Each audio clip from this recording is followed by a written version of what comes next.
Welcome back into another episode of the cryptic programming show of the slave trade. Spaceman 2.0. Sorry for all the confusion with the parts 1, 2, 3, and 4. Part 2 is, I believe, in the shorts section on my channel because it was under 3 minutes. So please have a look at that. But this is the most important part, and we'll bring in all the other parts together. So, having said that, I'm half Italian, 13% Micmac Indian, Irish, Scottish probably, and French. My last name goes back to France. So with that being said, I'm well traveled all around the world. Traveled all through India, Asia, Bali, Thailand, Philippines. Not through all of those places, but a big portion of India and Sri Lanka, Thailand. Anyways, you come to understand that the differences in culture and people is most likely how they've been raised, and the religion, how much it's infused into the culture, into the daily life. In India, Hinduism is a daily cultural lifestyle, and same with Buddhism in Thailand. And it's a very wonderful vibe you get in different towns in India and different places in Thailand because of the culture they practice.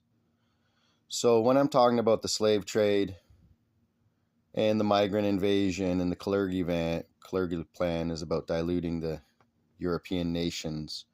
Basically, the Khazarian mafia hate all the true white people, the Scandinavians, the Nordics, because they were part of the people that forced them to take on a religion in 740 AD and said, stop your barbarianism. So we keep getting illustrated in our history books because they took on Judaism, so they're going to always be biased on that side. And they took that role on in 740 AD, but they didn't keep the law of Moses or the law of God. They kept their satanic Babylonian Bible alive, and they mixed it in and their black magic with the Kabbalah and the Tree of Life teachings, and they have the Qlipoth, and they have all their negative evil side. A little illustration of this is the movie The Barbarian, or Conan the Barbarian with Arnold Schwarzenegger. You'll see the serpent race is alive and well in that movie. So, continuing on with how they kill people off, 6 million Jews.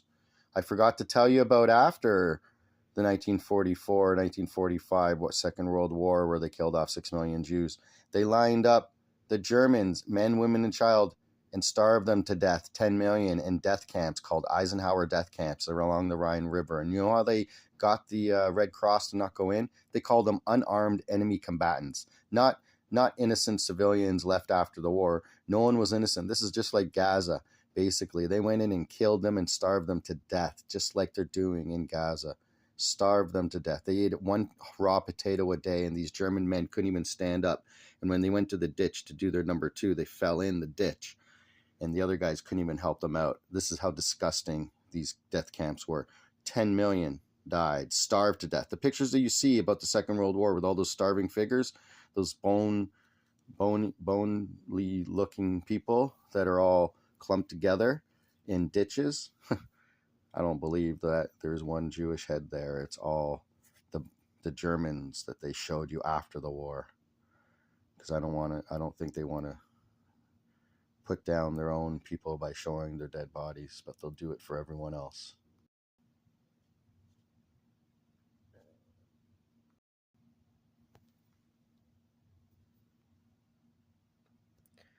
So we got the 6 million, the 10 million, and then we got the Bolshevik Revolution in 1917, killed 60 million Christians before the Second World War in Russia.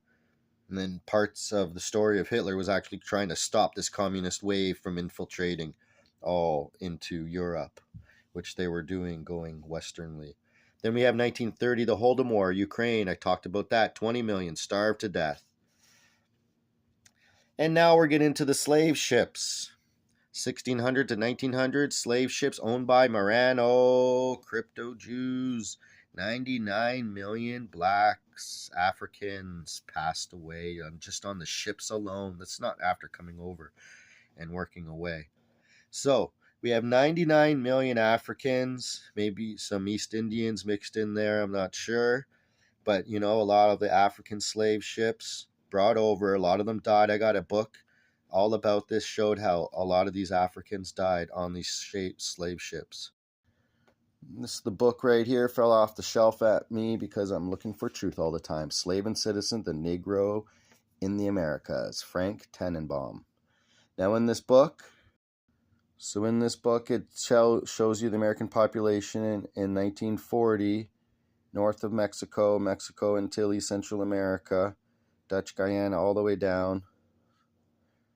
And then it shows you Indians. I'm a Micmac Indian there, buddy. 15% mestizos, Negroes, mulattoes, and then the total. So reading a little bit from this book, but we do have some historical evidence that tells its own tale. In 1817, there were, out of a population of 3,617,900, only 843,000 whites and 2,888,500 Negro freedmen and slaves, not to count another 628,000 mestizos, which in this case means mixture of whites, Negroes, and Indians. The rest were pure Indians. This was before the very large importation of Negroes between that date and 1850, which had been estimated at between 3 and 5 million. In 1884, the number of slaves is given as 3 million. Even Simonson, who tends to underestimate the importance of Negro slave in Brazil, says that in the 18th and 19th centuries, there were 1 million employed in sugar, 600,000 in mining, 250,000 in coffee, 1,100,000 in other employments.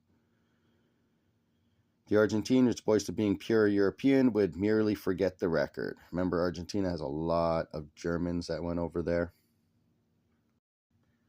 Here's an interesting part. In spite of his full powers over his slave, the master might neither kill nor injure him unless authorized by the judge, nor abuse him against reason or nature, nor starve him to death. But if the master did any of these things, the slave could complain to the judge, and if the complaint were verified, the judge must sell him, give the price to the owner, and the slave might never be returned to the original master. Any Jewish or Moorish slave became free upon turning Christian, and even if the master himself later became a Christian, he recovered no rights over his former slaves. So with that being said, let's look into something very interesting. Remember, the slave ships were owned by Moranos, who were crypto Jews. So having said that, let's just look at the word slave came from the word Slavic. Here's a list of white slave trades dating back over 3,000 years. The Roman slave trades, the Greek slave trade, the ancient Egyptian white slave trade, the Irish slave trade. There's more Irish slaves in America before. They made a lot of the buildings. The German slave trade, the French slave trade, the Crimean slave trade, the Polish slave trade, the Slavic slave trade, hence Slavic, the Arab white slave trade, the Barbary white slave trade, the African trans-Saharan white slave trade, the white sub-Saharan white slave trades, the Middle Eastern white slave trades, the New Zealand white slave trades, the American white slave trades, the worldwide sex trafficking of whites, the white slave trade of the Indian Ocean slave trades, the white sex slave trades of USA. All of these included men, women, and children. So let's never forget the real history, and let's not just harp on one particular slave trade. The Moranos were in control of it all, I bet, besides all of this other history. That being said, 2.0, Spaceman 2.0, and I'm out.